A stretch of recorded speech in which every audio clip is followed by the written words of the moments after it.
the amazing women that we are speaking to today. Awesome. So we also have a Slido. I think Nina's going to put it in the chat so that people can put their questions in, so we can come to the questions at the end. And you can also kind of vote on your questions, on the questions that you think are the best, and we'll kind of give some vouchers as prizes for the best questions. So the theme of this year's International Women's Day is Choose to Challenge, and the most amazing three women are with Josie and I today, and they certainly are kind of challenging themselves.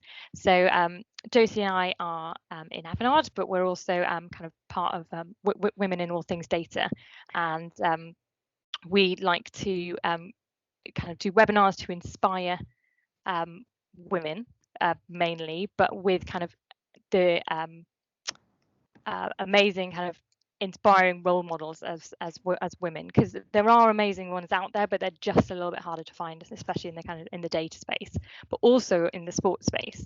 So on a couple of our webinars, we've had sports people before, because there are quite a few parallels that you can kind of draw from the differences between kind of genders in sport, but also kind of in business. So can I introduce Vicky, Jane and Ola, who are rowing 4,000 kilometers from San Francisco to Hawaii, starting in May this year. They were meant to do it last year, but obviously kind of got postponed. So it would be awesome if you don't mind kind of giving us a bit of an introduction about yourself and how you kind of came to be part of this amazing crew. Vicky, do you want to start? Yeah, sure. Thank you so much, and thank you for having us. This is such a privilege for us to be involved in your celebrations for this amazing day. So so I'm Vicky Anstey, and I originally got involved in Girls Who Dare about 18 months ago. After, well, it's a bit of a long story, and I'll try and abbreviate it a little bit for you. But I'd taken part in SAS Who Dares Wins, the first year that they actually allowed women to participate. So I was actually, after having appeared in that, at a press event, and someone, just a complete stranger, asked me if I would like to row an ocean with her. Bit of a random one, but I was in a space at that time where I was just saying yes to everything and thriving on the opportunities that were kind of opening up to me in my life in a way that I had never known prior to that. And I do have quite a fear of deep water, and I'd started to learn that facing fears was really the only way to start living a fuller life. And so I literally in that moment just said, yeah, okay, and decided I'd kind of, well, firstly find out what ocean rowing even was afterwards, and then start to try and work out how I might go about getting fit for it, understanding what was involved. I had no concept of even how far it would be, nothing. I just said yes. And then actually, as it turned out, that crew didn't continue with their planned row, and when that kind of came to an end, I was so emotionally invested in the idea of doing it that I set about trying to find another crew who might be missing a well, at the time, a fourth member. And so I found Girls Who Dare that way and approached them, and they were looking for a fourth member, as luck would have it. So I joined them at that point, and then several crew changes later, we were a 3 and about to embark upon the Great Pacific Race 2020, and then of course COVID hit, and the race was postponed, which was a huge blow. But fast forward another year, and I'm back with a new crew, and lucky and honoured to have found Jane and Ola to take on the race this year. So that's my slightly roundabout story into where we are now. That's awesome, Vicky. And I don't know if other people might kind of recognise you. Might be like, that's where I know you from. I doubt it. My husband certainly would. He loves that show. Jane, do you want to just give us a bit of a brief intro first? Yeah, I'd love to. So again, just following Vicky, like, thank you so much for having us on. Like, what an honor to speak to some amazing, powerful people. So I'm Jane Leonard. I'm former rugby player, ex-military, and I'm now gonna ocean row. Again, same as Vicky, I never had a clue about what even ocean rowing was. I believe in being in the right place at the right time. And I'm not a big social butterfly, but I was at a friend's house a while ago, back in September, and she had kind of mentioned, oh, there's this Girls Who Dare team that are going to row across the ocean, and they're looking for a third member. And at the time, I was training for something mental, and I was kind of like I thought, oh my God, maybe I'm fit enough. Maybe this could be like a little jump, or I'll give it a go. Like I'll at least apply. So I got the information of Becky, and that was it. Like I was like, I need to get in that boat. I'm hungry. Like how do I go about it? I didn't even know Vicky. Like I didn't know who was involved. And then when she was like, oh, Vicky Anstey, I was like, no way. Like I was a little bit obsessed with Vicky on SAS Who Dares Win, so I'd already kind of stalked her anyway. And I was like, this is phenomenal. And I remember the first conversation I had with Vicky, like my heart was just like, oh my God, we're talking to Vicky Anstey. This is insane. Like, wow. And then I never, ever thought I would get to be a part of this incredible team and go forward to doing what we're doing. So, yeah. And then I'll leave it to Ola. Yeah, so following on again, massive privilege to be part of this this webinar, especially on International Women's Day. My name is Orla, and I'm on the boat basically because I'm friends with Jane. Not really, but kind of. So they were a complete team, and unfortunately, a member had to drop off at Christmas, and they were looking for another crew member. And I've known Jane for quite a few years now. I live and work in the UAE, which is how we met, and she just kind of sent me a very informal WhatsApp in January and was kind of like, Orly, how do you feel about rowing an ocean? And kind of had a bit of a joke about it, and then she was like, okay, Vicky's gonna ring you. And then I had a nice hour Zoom with Vicky one evening. We talked from everything to nothing, and then we kind of just had a call and decided like we'll just go for it. So that's how I ended up here. Yeah, and massively honored to be on the boat with these two, and can't wait for it all to kick off. Rian, you're on mute. That would definitely help. Apologies for that. No, that it wouldn't be a webinar without that. Yeah, bingo. So because a lot of the time what we like to do is kind of have role models to kind of inspire people, and it's super interesting, Jane, that you kind of a role model for Ola, and then kind of looking up to kind of Vicky as well, and like kind of anyone can be a role model, and yeah, it's just it's dominoed quite well, hasn't it? Like yeah. But then also when you were working in Saudi, there was also kind of that having that kind of effect maybe on some other people that maybe you didn't realize, like how much you could be a role model, and maybe you could be an inspiration for people that you didn't realize. Yeah.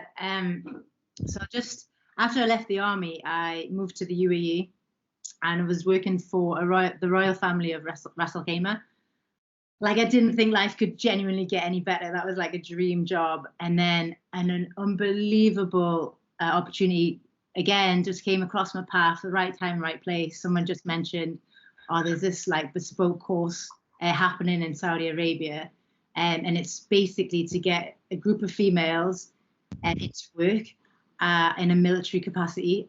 I was just like elephant ears. This is amazing. I've got to apply for this. So again, applied, never thought I would get the tick in the box, but randomly was part of there was 20 of us, 20 instructors.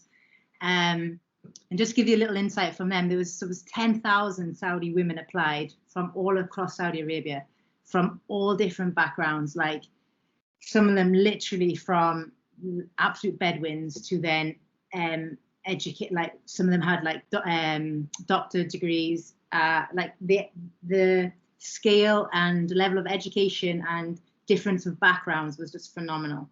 So we didn't really know how many were going to show up through the doors. It was the first time this course had ever been put on. It was in a male military establishment, and they gave us a tiny little wing, and they were like, yeah, you can work in there. So there was 240 females came through the gates the first day, and we were like, oh my gosh. So we were teaching them everything from self-defense to PT, marching, and weapons training. And as you can imagine, like some of the male kind of opinions on that when it didn't go down too well, but it was an absolute success, and it was the best 6 months of my entire life. And just to get those group of women from basically like they don't do PT. It's not in their curriculum. Only 4 years ago was it like put into the curriculum to kind of do PT. So we asked them to run 400 meters around like a parade square, and they literally were like, no, miss, we're not running. They don't run. They like turkey trotted everywhere, and by the end of it, we got them all to run 1.5 miles. And like, so just to see that like soar of excitement that they wanted to do PT, the energy, and just watching them grow within 6 months. And then just to add on quickly, for them, we were the first group of women to ever shoot a pistol. And again, we had to like go through like loads of loopholes to try and get that like ticked off from our side, from the Home Office. But it happened, and like just to see the effort from a woman holding a pistol, absolutely like really scared, and then given the opportunity to be like, no, you can back out, you don't have, it wasn't necessary, like you didn't have to do it, but they're the want to do it, the want to achieve, and the pride that they had of being on that course was just sensational. It lived with me forever. It was amazing. It's so interesting that realization that the inspiration is so necessary, and women and girls are so hungry for it, that when you offer it, they all come running to it. And that's, even just hearing you talking about it, your energy coming through there is really amazing. And interestingly, because when we had our pre-meet and Orla, you were talking about how Orla's a role model, I think a lot of the time we don't realize that we're role models. And that's something that a lot of women look up to other women and we don't realize it. Orla, do you feel like have you worked out that you're a role model yet since our last call? I kind of have, like I'll never really admit it, but like following on from Jane's, like, so when the students kind of get to Jane, like you would imagine that they have gone through education, and like we're just PE as a part of our curriculum, like everywhere we go, like every school we go to, we've got PE twice a week. We go to university, there's like all these sports clubs that like without thinking we're just a part of, and we just get involved, and we never see it as a privilege actually that we can just go and play football at lunchtime, and we can go and do like mixed basketball games, mixed volleyball games, whatever it is we want. Like these are like small things that we all take for granted until you're kind of taken out of it and you're put into a different environment. Where when I first came out here, I came out here as a teacher, and I was teaching I've taught in 2 different schools. So I've gone from the really young ones, like 4 years of age, to cycle 3s, so up until pre-university, and which would have been the age group that Jane would have then received into hers. And it's true, PE was never, and we're still fighting the battle. PE is it's not a priority. It's not seen as an important subject. And I think what we try and do all the time is just to share like the positive, the emotional, and the mental positives that you do get off physical education, and like just moving and realizing what you can do if you move. Like in my first school, we put together the first sports team, and it was netball, and I'm Irish, so I've never played netball in my life. So you can imagine me trying to learn the rules and then share it with these kids. So, but whatever, they didn't care. They were eager as, and whatever I shared with them was like 100% more than what they already knew. I remember we went to our first tournament, like we got on a bus, like, everybody had to get a piece of paper signed by their parents, and they brought their water and their snacks, and they got the day out of school, and they went and they played, and we got absolutely trounced, I think, in every game, but that didn't matter. Like we came home, like the school had a big clap for them, and that's such a normal thing for us growing up, that like this was like these girls were 17 and 18 and they'd never ever experienced that, which was just like, it was just insane. And then I think from that moment on, you kind of realize that like you are kind of like inspiring these kids to want to move a bit, like to want to come at lunchtime and practice their skills. And yeah, so hopefully if Jane ever gets back to Saudi, her intake might have gone up a bit if we can keep doing what we're doing here. Yeah, hopefully. Yeah, it's that that privilege that you just don't realize that you have until you meet someone else and you're kind of a bit reflective, isn't it? Yeah, you just don't know what you've got. And Vicky, you know, from you, obviously people have talked here that you are such an inspiration and such a role model, and you've just been smashing like glass ceilings all over the place. But you know, I think that's what Josie said earlier, is like you don't, like, anyone can kind of be a role model and then not realize it sometimes, and you kind of came into sport fairly kind of late on, right? Yeah, definitely. Yeah, I mean, I recently read a statistic that said 10% of girls are physically active, and that's now. And like, Wow, I'm that's crazy. 43. That's Sweaty Betty have actually just recently launched a foundation for girls, which is a great sign of the times that things are moving and changing and being supported by big brands like that. But you know, I'm 43. That's now. So what was that statistic then? But I mean, I would definitely have been like part of that inactive statistic through school, through university. Like, you know, I kind of did the bare minimum that I had to do in terms of sport participation. And yeah, so I really didn't get into being physically active until later in life. So I'm definitely, you know, that's a big difference between me and Orla and Jane, I would say. But like, I am all about flying the flag for it never being too late. And like, you know, sport is, and physical activity is such an empowering thing. And I've discovered that at a point in my life when like I didn't even know I needed it, but boy, did I need it. And now I'm reliant on it, and I've built a business out of it at the age of 30, having really never had that kind of background. And yeah, and then I've gone on to do some like quite raising things and stuff that I'm just personally proud of. And you know, from marathons to cycling sportives, and that's, you know, even before I obviously got into what we're doing now. So it's genuinely never too late, but we definitely need to start a lot earlier inspiring younger people, and especially girls, I think, to get active from an early age.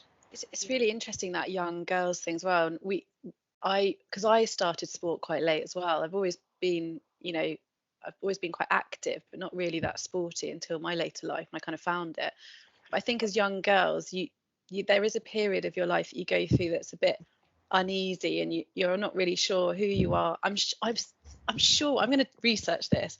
I'm sure there's a thing in little girls between, like, you know, 12 and 18, maybe 25, but they don't really know who they are and what they're there for. And, you know, there's a bit of an identity crisis that not everyone gets back, maybe, but and I think stepping into sport, if it's not around you, you're stepping out of the norm. So it's a massive thing for girls to step in. So without that inspiration, it's really hard for them to move into it. Yeah. And having those role models and that control, I think, as well, you were saying, Vicky, like, because I think that Jane picked up on that as well, like the women that were coming there, like, kind of then kind of felt like they had kind of control of themselves and what they could do, and then you can kind of apply it in lots of different areas of life as well. Yeah, there's a campaign, I think, running in Ireland at the minute, and their tagline is, "If you can't see, you can't be," which I just think is massive. Like, and if you can't see someone doing it, like, you would never think that you could do it. So I think just raising awareness about it is just like it's the biggest way of inspiring people, isn't it? Like, letting people see what you're doing. Yeah, and if people aren't there, especially if in this case women aren't there, you know, there is that impact, but there's that impact, you know, to everyone in society, because, you know, gender equality doesn't just benefit women, it benefits everyone. and Jane, we were just talking now, actually, just before, about the data that's being collected on you guys as like the first three. I said guys then, JC. I said I wasn't going to say that. Yeah, so you easy. girls. The first three women team, and statistics. Women are now going to be part of the statistics of the Pacific race. Yeah. So we're really fortunate to get there's a company called Apparito Health, and basically they're a med tech company that specialize in capturing patient data. So they've recently just followed Pip Hare across her sailing race around the world, and it's basically, I was reading her book. So she's a doctor. It's Ellen Half Davies, if anyone wants to know. She's a doctor, and she's rowed 3 oceans. And I just took the risk, and I was like, I'm just going to reach out, see if she can give us any advice on ocean rowing. Didn't have a clue she was a doctor. Didn't have a clue that she was the company director of Apparito Health. Wow. So again, just being a little bit bold and having a bit of courage as well. I would always push that, because you just never know what comes out of it. So yeah, they're on board, and we're going to wear like Garmin trackers. We'll do a bit of pre-race measurements on our body, so we'll see the physical adaptations throughout the duration of the race. I see the physical effects it has on us as well, and then we've got to do like cognitive tests throughout. We recall our calories, our heart rate, and our steps as well. But I'm pretty sure they're very limited in our ocean rowing boat.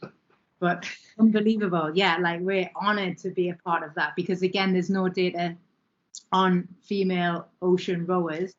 So yeah, we'll be the first 3 with our names on that, which is amazing for going forward, and hopefully it'll improve their technology that they'll be able to use in the future. And that's another thing that's amazing, is that not only is it great for you, it's so hard not to say guys. I'm going to just roll with it unless anyone's offended. I think we just talked about it. I'm going to use the word guys.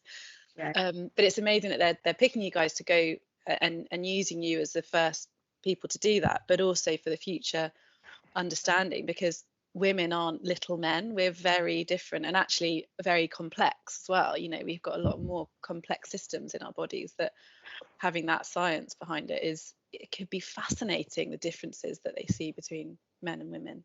Yeah, definitely. Yeah, and hopefully inspire more women to get involved in endurance sport, because I know that from having spoken to Ellen, she's really flying that flag for investigating what it is about women's bodies that perhaps adapt better to endurance sport. So that's kind of even more reason to get involved, isn't it? If you kind of if you're not from, say, a particularly sporty background, or you've got hang-ups, or just feel like there are barriers in your way, or I couldn't do that. That's what I always used to think, like, oh, I couldn't do that. And now I've got people saying to me about SAS, like, oh, I couldn't do that. Oh, I don't know how are you going to row an ocean? I couldn't do that. Like, you can do anything you set your mind to. And then if there's like more evidence out there that actually we are predisposed genetically to be good at something, then you're just going to go for it, aren't you? But it's like having that data. How do you know? Out that, yeah, exactly. Yeah. And that was something we talked about before, that I'd spoken about someone who climbed Everest, and she'd always said when she was a young person that she thought you had to be someone to do something. Yeah. And you really don't. You know, it's just about recognizing and seeing that role model in someone to be able to go for it. Yeah. And that's definitely something we're keen to have known, that we are novice ocean rowers. Like, we're not even rowers. Like, we literally hadn't spent more than probably 10 minutes on a rowing machine before any of us got involved in this, if that.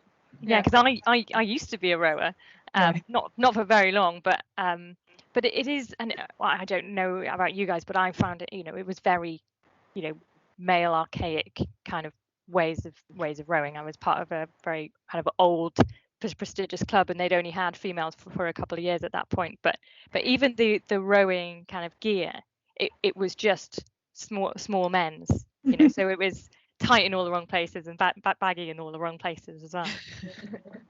There's another message in there as well that was quite interesting, because we're talking about this, the media coverage, particularly of sport, and I think, Rian, there was a statistic that you found, wasn't there, that 4% of coverage of sport is for women? Yeah, so yeah, in the media, women are kind of compete and are part of 40% of sport.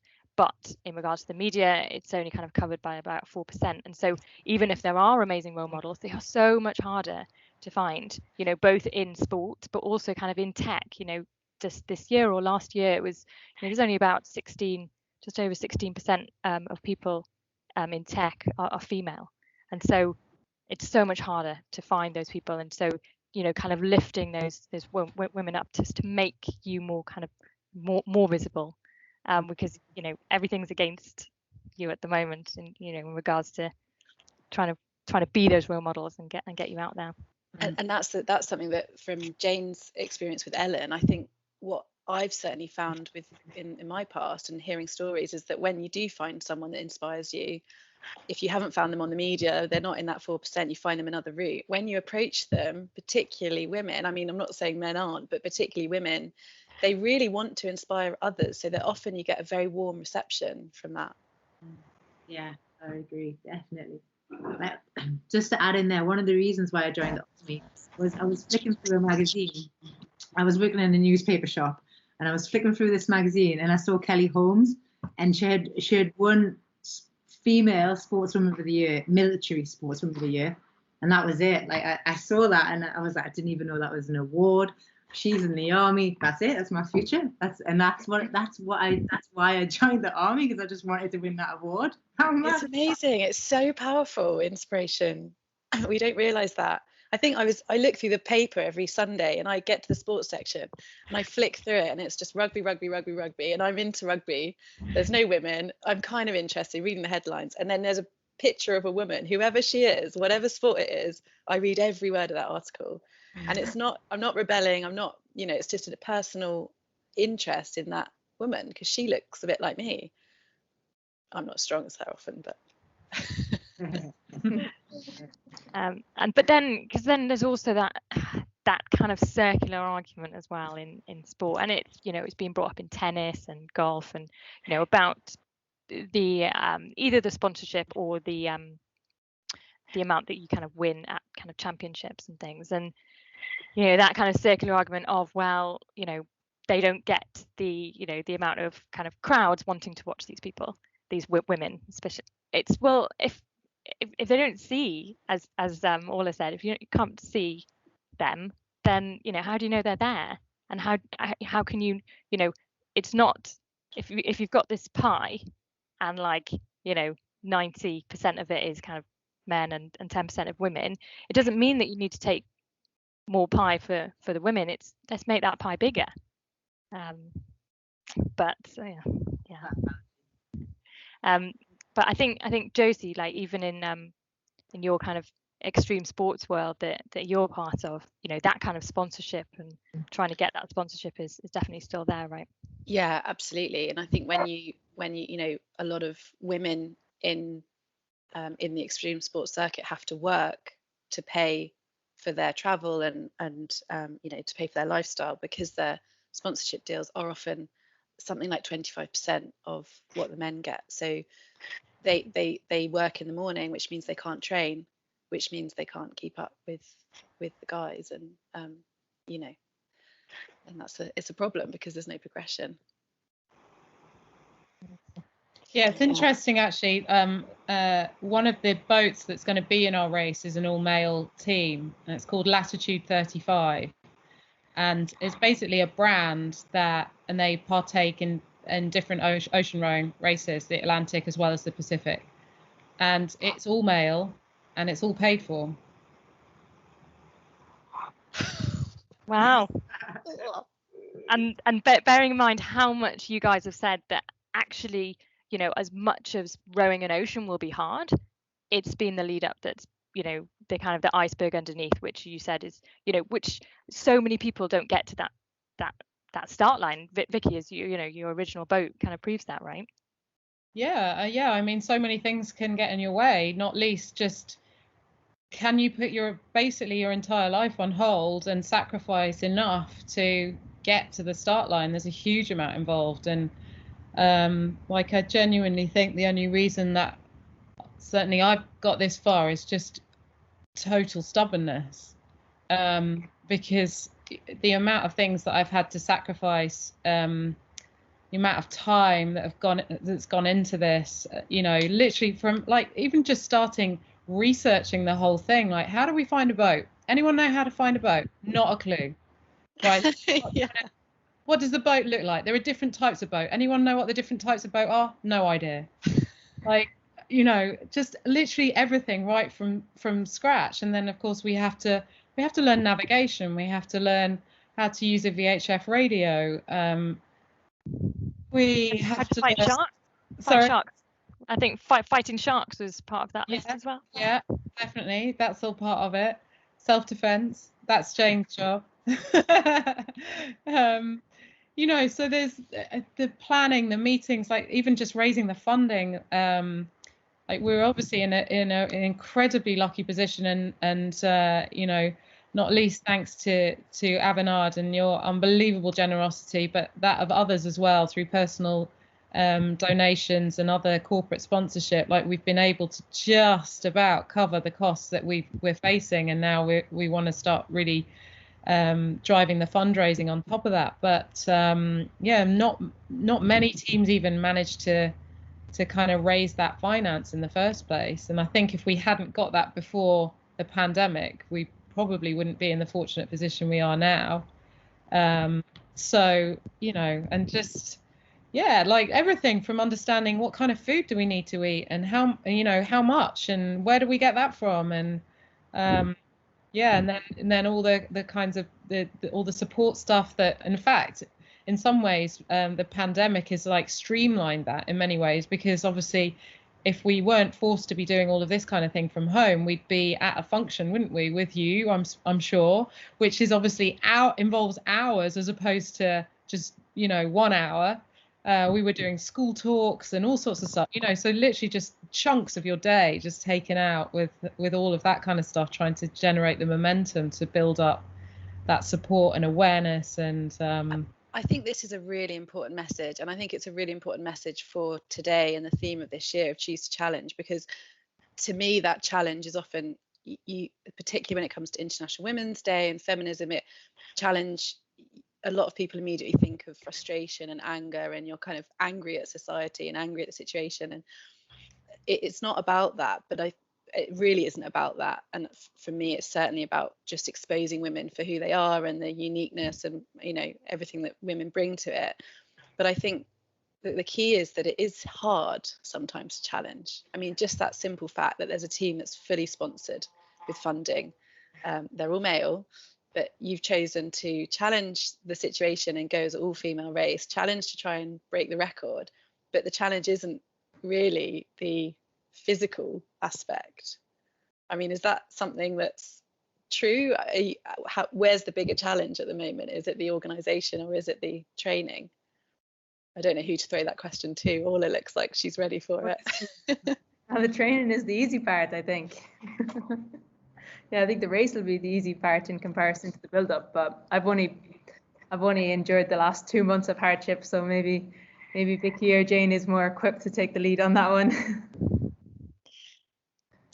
Also, you were talking about the mental resilience as well.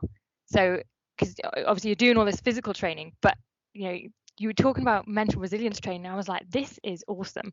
You know, I think everyone needs a little bit of that. I definitely do. I mean, I can't work out my mind. I can work out my body very easily, but yeah, you know, your mind is a whole. So I think, Jane, you were kind of talking about some of the trainings that you've been doing in the lead up, right? Yeah. So again, an awesome connection with this company called Gazin, and it's called Red to Blue, and it's just about gaining some mental skills to like have a check-in with yourself, to zoom in and zoom out when you're red, you're stressed, and you don't know how to act in a certain situation, to then the blue side, which is like the trust, the stillness, just you know how to deal with it. So like the three of us were so novice and we haven't got a clue what it's gonna. We've been practicing rowing out of Southampton at Hamble Point. The water is like a mill pond. It's beautiful. Like we've been watching the sunrise. There's not a splash over the boat. Stickers in the ocean. I have no idea. We have no idea how we're gonna, the what ifs of that effect and how we're gonna manage it. But the beautiful thing is like that sort of work. So we talk about what we can control, what we can't control, and then what we can influence. So it's phenomenal. And I'm gonna picture paint 1,000 words. So I'm just gonna stick. Can you see this? Yeah. Yeah. So it's something like this. Got it? I'm just nervous and shaking. So, yes, it was performance mapping and controlling our attention, which is amazing because obviously the three of us, our goal is the same, but the three of us bring such a different mindset to things, so we have to figure it out what our success looks like and what it is and how to achieve it, which I absolutely love, and I've done throughout like my army career and rugby career, is to control that attention and when to switch on, when to switch off. That's the really interesting thing as well, is that mental training we talked about when we met before, that the physical training, you can see your muscle mass building, or your things are getting easier. And again, people think about the physical aspect when you talk about the row. Immediately you think about the physical aspect, but now when I think about it, the mental side is just phenomenal. Is that something that maybe I'll throw it to Vicky. Is it because I suppose SAS, maybe your mental resilience has grown, but is that something that you think about that's quite a strong focus before, that you're not sure how ready you'll be, or do you feel confident with it? Do you know, I think the thing is, and we've discussed this, like, I think we've all done pretty amazing things, like this, well, certainly things that have like really tested our physical and mental aptitude. But I don't think any of us have yet done anything as challenging as this will be. So we actually had a conversation about, will we potentially have moments where we're actually in shock because we think we can cope pretty well with stuff and we think we're pretty mentally strong, and then oh my god, like we were not. How could we be prepared for something as big as this, or as terrifying or as overwhelming as this? But yeah, so we're doing like lots of visualization and like what's called pre-mortem work, where we're kind of looking through different scenarios and trying to imagine like how they will play out, and that approach is sort of designed to equip you in the best way possible for as few surprises as possible. But reality is a very different thing. But I think, like, I've always found that everything's relative, and I think physical resilience to me leads to mental resilience, and I've always found that my training has supported me through difficult times in my life when I came out of a really long relationship, a 20-year relationship, and that was a really tough time for me, and I did that just before I went into SAS.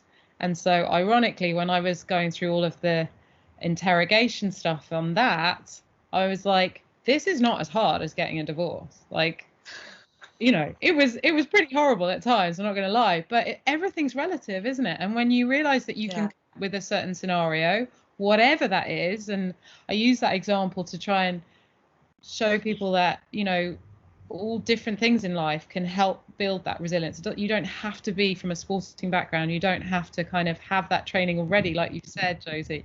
You don't have to be that person already in order to do stuff, so you can use scenarios from different aspects of life to prove to yourself, I think, that okay, well, if I can do that, then I can probably do this, and then what can I do, and then what can I do? And that's the growth part, isn't it? I think. Absolutely, yeah. And I think seeing people and knowing the stories behind them as well, not just seeing, you can't compare yourself to someone who's kind of in the middle of their journey to someone who's at the start. And so kind of knowing the stories and being honest about it, it's so inspiring, and it's so important for people to see that, especially young girls. Absolutely. There's you guys, you girls, you ladies are raising money for 3 different charities as well, and one of them is Inspiring Girls International. I know I would like to kind of touch on all of them. That's okay, just to let everyone know. Jane, I know you're really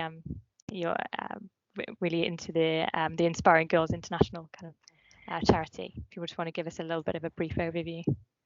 Yeah, obviously, like, that was one of the main attractions as well for doing this role. Like,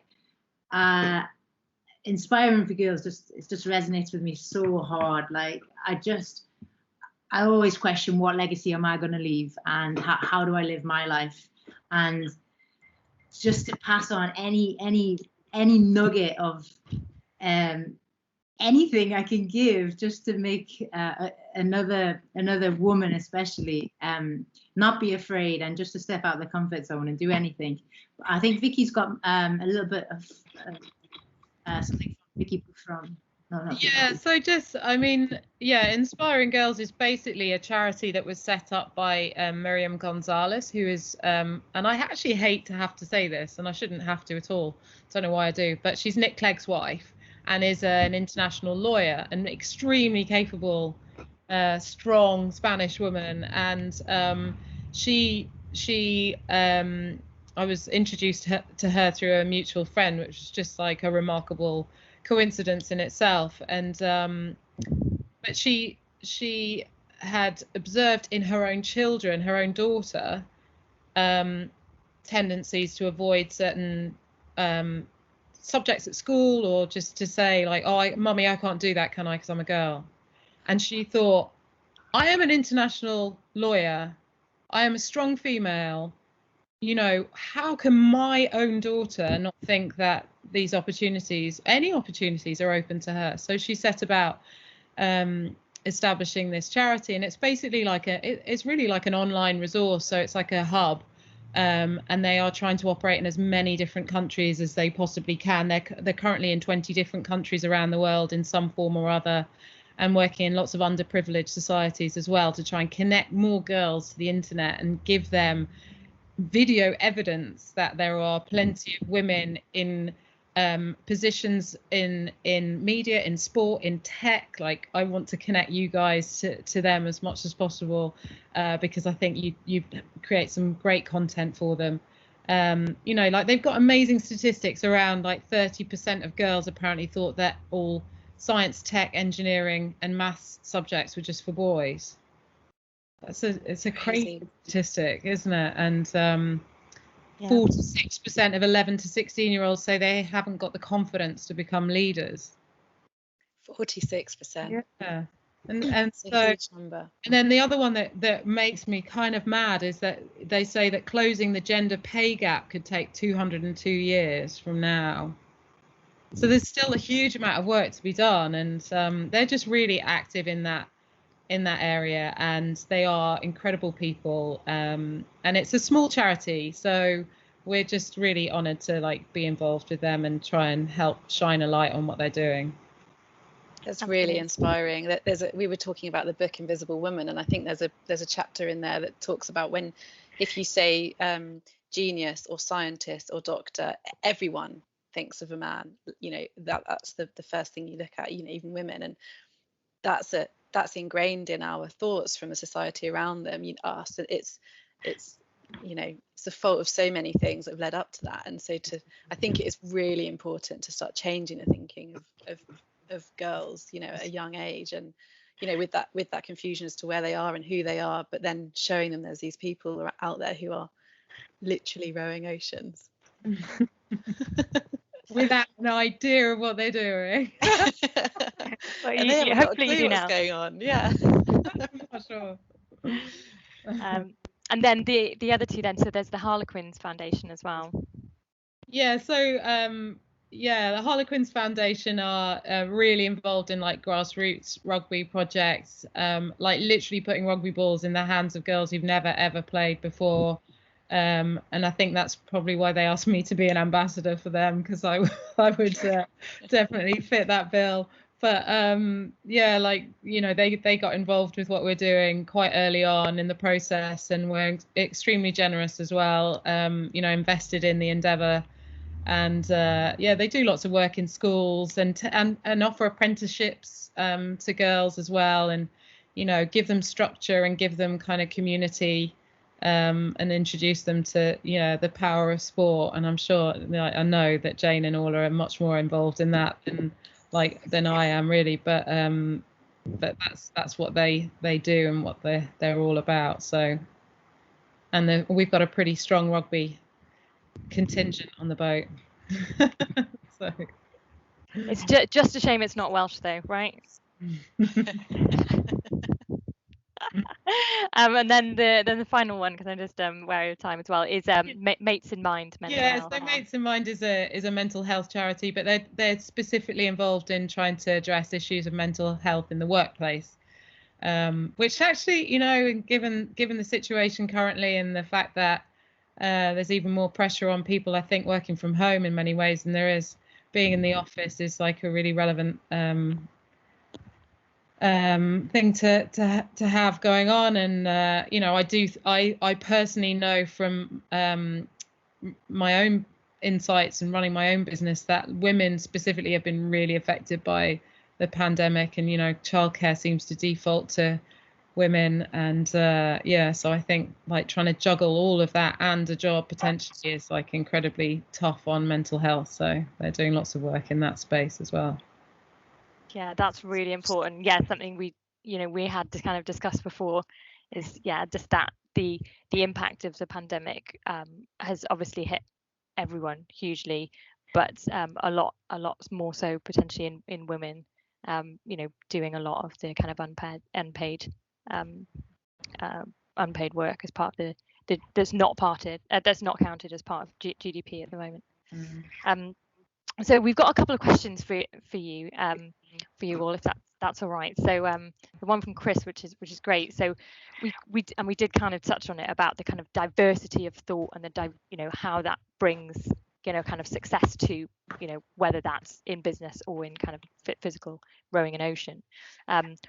What one kind of individual key thing, if you can, or maybe it's like a way of thinking or a way of working, do you each bring to each other that will allow you, you know, to kind of to smash your mission or kind of work together as a team? That's an awesome question. It's a good question. You always get good questions through. I've had time to think about it. Yeah. I think one on a more personal one, because I've known Jane beforehand, and ever since the day I've met her, I've never said no to something that she suggested. Never.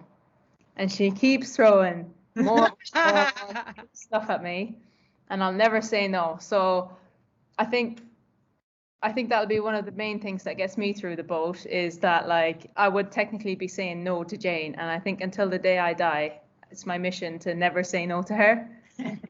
So I think that'll be a bit of a help.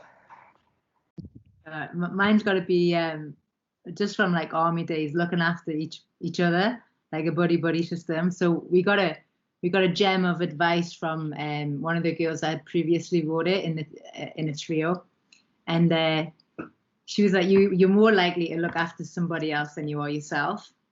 So I'm gonna look after Vicky. Vicky's gonna look after Orla, and I get Orla looking after me. And so just really like just making sure that our admins, like we use the expression admin squared away in the army. So yeah, we're eating right. I don't think we'll clean each other, but along the line, making sure we're good. Yeah, no, that's so right, because it's that kind of thing of, you know, when you have those kind of voices in your head of saying you can't do that, or you're not quite ready for that, you would never voice that to someone else. So why say it to yourself? Yeah.